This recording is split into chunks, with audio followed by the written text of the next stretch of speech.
ശരി, ഏറ്റവും നിർണായകമായ വിവരങ്ങളാണ് പുറത്തു വന്നുകൊണ്ടിരിക്കുന്നത്. ടി വി പ്രസാദ്, അതാണ് ഒരുപക്ഷെ റോയിയുടെ മരണശേഷമുള്ള കുടുംബത്തിന്റെ ആദ്യ പ്രതികരണം വരുമ്പോൾ IT ഉദ്യോഗസ്ഥർക്ക് നേരെ ആഞ്ഞടിക്കുകയാണ്. മാത്രമല്ല ആശുപത്രിയിലേക്ക് മാറ്റിയിട്ടും ആ സമയത്തും റെയ്ഡ് തുടർന്നു ഇവർ എന്നതാണ്.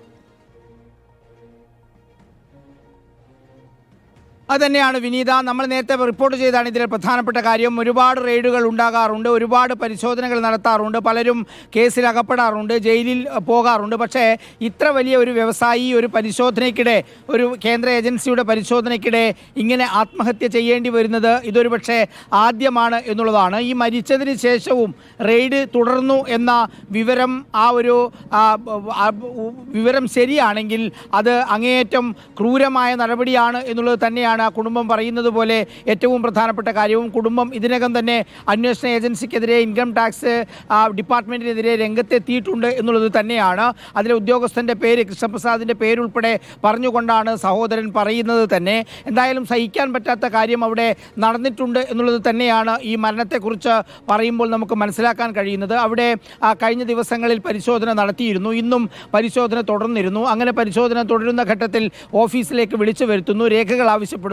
രേഖകൾ എടുക്കുന്നതിന് വേണ്ടി മുറിയിലേക്ക് കയറുന്നു. മുറിയിലേക്ക് കയറിയ ആ റോയ് സ്വന്തം കയ്യിലുണ്ടായിരുന്ന റിവോൾവർ എടുത്തുകൊണ്ട് ആ നെഞ്ചിൽ വെടിയുതിർക്കുന്നു. അതിനുശേഷം തൊട്ടടുത്തുള്ള നാരായണ ആശുപത്രിയിലേക്ക് എത്തിക്കുന്നു. അപ്പോഴേക്കും മരണം സംഭവിക്കുന്നു എന്നുള്ളതാണ്. പക്ഷേ ആ സമയത്തും അവിടെ റെയ്ഡ് തുടരുകയായിരുന്നു എന്ന വിവരമാണ് ഇപ്പോൾ പുറത്തേക്ക് വരുന്നത്. എന്തായാലും കേരളത്തിലെ സംബന്ധിച്ച് ഏറ്റവും പ്രധാനപ്പെട്ട ഒരു വ്യവസായിയെയാണ് നഷ്ടപ്പെട്ടത് എന്നുള്ളതാണ്.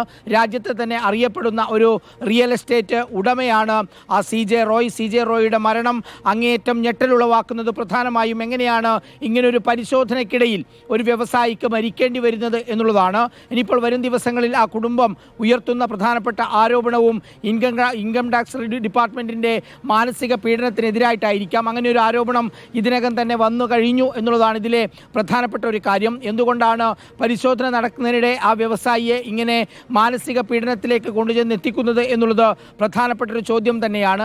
അതുമായി ബന്ധപ്പെട്ട രേഖകൾ കൊടുക്കുന്നു. നിയമപരമായ വഴിയിലേക്ക് പോകേണ്ടതുണ്ടെങ്കിൽ അങ്ങനെ നിയമപരമായ വഴിയിലേക്ക് പോകുന്നു. അതിനിടയിൽ ഒരു വ്യവസായിക്ക് ആത്മഹത്യ ചെയ്യേണ്ട സാഹചര്യം, ആ സാഹചര്യമാണ് ഇപ്പോൾ റോയിയുടെ കുടുംബം മുന്നോട്ട് വയ്ക്കുന്നത്. ഇതിലെ ഏറ്റവും പ്രധാനപ്പെട്ട വാർത്തയും അത് തന്നെയാണ്. ഇത് ആത്മഹത്യയാണ്, ഇത് ജീവനൊടുക്കിയതാണ് എന്ന വിവരം പുറത്തേക്ക് വരുമ്പോൾ അതിൻ്റെ പ്രധാനപ്പെട്ട കാരണം ഈ പരിശോധനയ്ക്കിടയിൽ ഉണ്ടായ മാനസിക സമ്മർദ്ദമാണ് എന്നുള്ളത് തന്നെയാണ് പ്രാഥമികമായി മനസ്സിലാക്കാൻ കഴിയുന്നത്. ഇനിയിപ്പോൾ അതിൽ കൃത്യമായ വിശദീകരണം നടത്തേണ്ടത് ഇന്നിപ്പോൾ പരിശോധന നടത്തിയ ഇൻകം ടാക്സ് ഡിപ്പാർട്ട്മെൻറ്റാണ്. അതോടൊപ്പം തന്നെ ബംഗളൂരു പോലീസാണ്. അവരെന്ത് വിശദീകരണം നൽകും എന്നുള്ളത് തന്നെയാണ് ഉയരുന്ന പ്രധാനപ്പെട്ട ചോദ്യം. കോടികളുടെ ആസ്തിയുള്ള ഒരുപാട് ഫ്ലാറ്റ് സമുച്ചയങ്ങളും വൻകിട കെട്ടിടങ്ങളും എല്ലാം പണിത, സിനിമകൾ നിർമ്മിച്ച, അങ്ങനെ എല്ലാ മേഖലയിലും തൻ്റെ കഴിവ് തെളിയിച്ച ഒരു വലിയ വ്യവസായിയാണ് ഏറ്റവും ഒടുവിൽ ഇൻകം ടാക്സിൻ്റെ ഒരു പരിശോധനയ്ക്കിടയിൽ സ്വയം റിവോൾവർ കൊണ്ട് ജീവനൊടുക്കേണ്ടി വന്ന ഒരു സാഹചര്യം ഉണ്ടായത് എന്നുള്ളതാണ് ഇന്നത്തെ ഏറ്റവും പ്രധാനപ്പെട്ട വാർത്ത. ഏവരെയും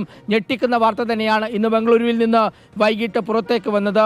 സമീപകാലത്തൊന്നുമില്ലാത്ത ഒരു സംഭവം കേരളത്തിലെ ഒരു വ്യവസായിക്ക് സംഭവിച്ചു എന്നുള്ളതാണ് ഇതിലെ ഏറ്റവും സങ്കടകരമായ ഒരു കാര്യം. ഇൻകം ടാക്സ് ഉദ്യോഗസ്ഥർ കൊച്ചി യൂണിറ്റിൽ നിന്നുള്ളവരാണ് എന്ന സ്ഥിരീകരണം വന്നു കഴിഞ്ഞു.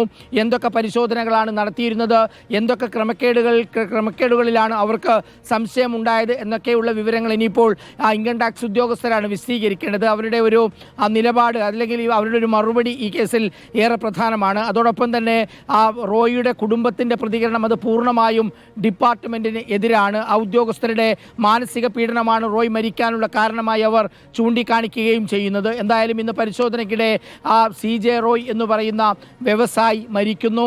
അതിൻ്റെ പ്രധാനപ്പെട്ട കാരണം, അതിൻ്റെ കാരണക്കാർ ഇൻകം ടാക്സ് ഉദ്യോഗസ്ഥരാണ് എന്ന് പറഞ്ഞ് ബന്ധുക്കളും രംഗത്തെത്തുന്ന സാഹചര്യം ഉണ്ടാവുന്നു. വിനീത, ശരി, അതാണ് TV പ്രസാദ്. PR സുനിൽ കൂടി ചേരുകയാണ്. സുനിൽ, ഇപ്പോൾ വരുന്ന വിവരങ്ങൾ അനുസരിച്ചാണെങ്കിൽ കുടുംബം ഗുരുതര ആരോപണമാണ് ഇൻകം ടാക്സ് ഉദ്യോഗസ്ഥർക്കെതിരെ ഉയർത്തുന്നത്. ഇപ്പോൾ CCTV ദൃശ്യങ്ങൾ ഉൾപ്പെടെ പോലീസ് പരിശോധിക്കുന്നു എന്നാണ് നമുക്ക് ഈ ഘട്ടത്തിൽ മനസ്സിലാക്കുന്നത്. ഏറെ നിർണായകമാകാൻ പോകുന്നതും അത് തന്നെയാണ്. എന്താണ് സംഭവിച്ചത്, അവിടെ നടന്നത് എന്താണ്, ഏതാനും നിമിഷങ്ങൾക്കുള്ളിൽ ഇത്ര വലിയ പ്രകോപനം എന്തുണ്ടായി എന്നാണ് ഇനി അറിയേണ്ടത്. വിനീത, കഴിഞ്ഞ കുറേ ദിവസമായി തുടരുന്ന IT റെയ്ഡിന്റെ തുടർച്ചയായാണ് ഇന്നും കോൺഫിഡന്റ് ഗ്രൂപ്പിന്റെ ആസ്ഥാനമായ ബംഗളൂരുവിലെ ഓഫീസിൽ റെയ്ഡ് തുടർന്നത്. ഏതായാലും മാനസിക സമ്മർദ്ദം അതിഭീകരമായി CJ റോയ്ക്ക് മേൽ ഉണ്ടായിരുന്നു എന്ന തരത്തിലുള്ള റിപ്പോർട്ടുകളാണ് ഇപ്പോൾ പുറത്തു വരുന്നത്. കുടുംബം ആ ആരോപണമാണ് ഉന്നയിക്കുന്നത്. അങ്ങനെ സമ്മർദ്ദത്തിലാക്കിയാണ് റോയെ മരണത്തിലേക്ക് നയിച്ചത് എന്ന ഗുരുതരമായ ആരോപണം ഇപ്പോൾ കുടുംബാംഗങ്ങൾ ഉന്നയിക്കുകയാണ്. വിനീത ചൂണ്ടിക്കാണിച്ചതുപോലെ തന്നെ ഇൻകം ടാക്സ് ഉദ്യോഗസ്ഥന്റെ പേര് പറഞ്ഞുകൊണ്ടുള്ള ആരോപണമാണ് കുടുംബം ഉയർത്തുന്നത്. Income tax IT additional commissioner കൃഷ്ണപ്രസാദാണ് CJ റോയുടെ മരണത്തിന് ഉത്തരവാദി എന്ന ആരോപണം കുടുംബാംഗങ്ങൾ ഉയർത്തുന്ന ഒരു സാഹചര്യം തന്നെയാണ്. അങ്ങനെ അത്രയ്ക്ക് മാനസിക പീഡനം ഉണ്ടായി എന്നതാണ് ഈ ഘട്ടത്തിൽ. ജിമ്മി ജെയിംസ് കൂടി ചേരുകയാണ്. ജിമ്മി, ഏറ്റവും പുതിയ അപ്ഡേറ്റുകൾ എന്താണ്?